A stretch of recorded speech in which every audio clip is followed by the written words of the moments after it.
Si tu es en terminale spé maths et que tu passes le bac de maths à la fin de l'année, reste ici, on s'entraîne ensemble sur un exercice sur les équations différentielles. Donc on va s'intéresser ici à ces trois questions qui concernent les équations différentielles.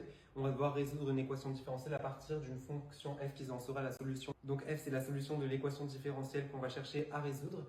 Et elle est définie sur 0 plus infini, c'est pas écrit mais c'est ça. On a f de 0 égale 1, elle ne s'allume pas sur 0 plus infini, elle est dérivable sur 0 plus infini et comme on l'a vu c'est solution de l'équation différentielle qui est juste ici qu'on va chercher à résoudre.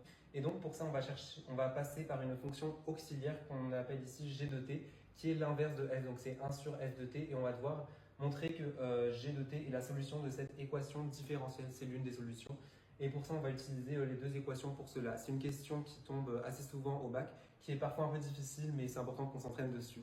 Donc on écrit ici g en fonction de f, donc g égale l'inverse de f.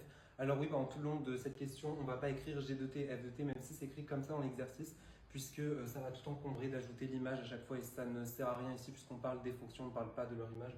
Donc on peut juste écrire comme ça, mais c'est important, si vous n'écrivez pas l'image à chaque fois, vous ne devez jamais l'écrire dans toute la question. Vous ne pouvez pas mélanger les deux puisque ce n'est pas la même chose exactement. Donc là, on a l'équation 1 et l'équation 2 et on va d'abord réinjecter f dans l'équation 1 puisque f est solution de l'équation 1, donc f' égale 0,02f facteur de 15 moins f, que si on développe, ça nous donne f' égale 0,2f moins 0,02f carré. Donc on a l'écriture de f' en fonction de f carré et ça va être important pour la suite. Et donc maintenant on va exprimer g' en fonction de g puisqu'on a ici l'équation différentielle e de y' égale moins 0,2y plus 0,02. Donc g est solution de e de si et seulement si donc g' égale 0,3g plus 0,02 pardon. C'est important de remplacer y par g pour montrer que c'est une solution.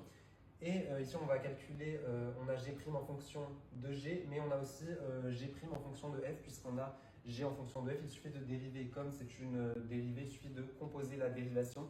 Donc, la dérivée de l'inverse, ça donne moins f' divisé par f carré. Donc, maintenant qu'on a calculé l'expression de g' en fonction de moins f', donc de f' et de f carré, il suffit de remplacer f' par f puisqu'on a l'expression de f' en fonction de f juste là. On ajoute cette expression ici et par quelques simplifications, on trouve moins 0,3 f divisé par f carré, ça fait moins 0,3 fois l'inverse de f plus 0,02 f carré divisé par f carré, ça fait juste 0,02, ça simplifie. Et là, on voit que g égale 1 sur f, on a aussi 1 sur f ici. Et donc là, on retrouve l'égalité sur laquelle on était, c'est-à-dire qu'on cherchait à ce que g' soit égal à moins 0,3g plus 0,02. Et grâce aux données qu'on a sur f et sur g, on voit que c'est le cas, donc c'est bon, on a montré que g est solution de cette équation différentielle E2. Pour la deuxième question, on va chercher les solutions de l'équation différentielle qu'on vient de voir, donc c'est-à-dire g, on va chercher quelle est la solution de l'équation E2. Donc l'équation E2, elle est juste ici, donc c'est toujours la même, y' égale moins 0,3, y plus 0,02. Dans le coup, on a cette formule qui nous dit que si on a une équation de la forme y' plus ay égale b, on a la solution qui est égale à c exponentielle moins ax, moins b divisé par a, et c qui appartient à r. Donc ici on a déjà la première partie de la solution qui est là, il ne nous reste plus qu'à ajouter le moins b divisé par a. Ici le b est égal à 0,02, donc ça fait moins 0,002, divisé par a, donc a ici, c'est ce terme-là qu'on va passer de l'autre côté qui est là, ça nous fait 0,3, donc on le met ici, et en simplifiant ça nous donne 1/15. Et donc là, voilà, on a la solution de cette équation c exponentielle moins 0,3x moins 1/15, c qui est une constante réelle. On va pouvoir passer à la dernière question. Et donc maintenant, pour la question 3, on va devoir déterminer les solutions de l'équation différentielle qu'on a fait au début. Donc l'équation différentielle qu'on avait au début, c'est celle-là, E1, donc y' égale 0,02y fois 15 moins y. On va devoir trouver une solution de cette équation.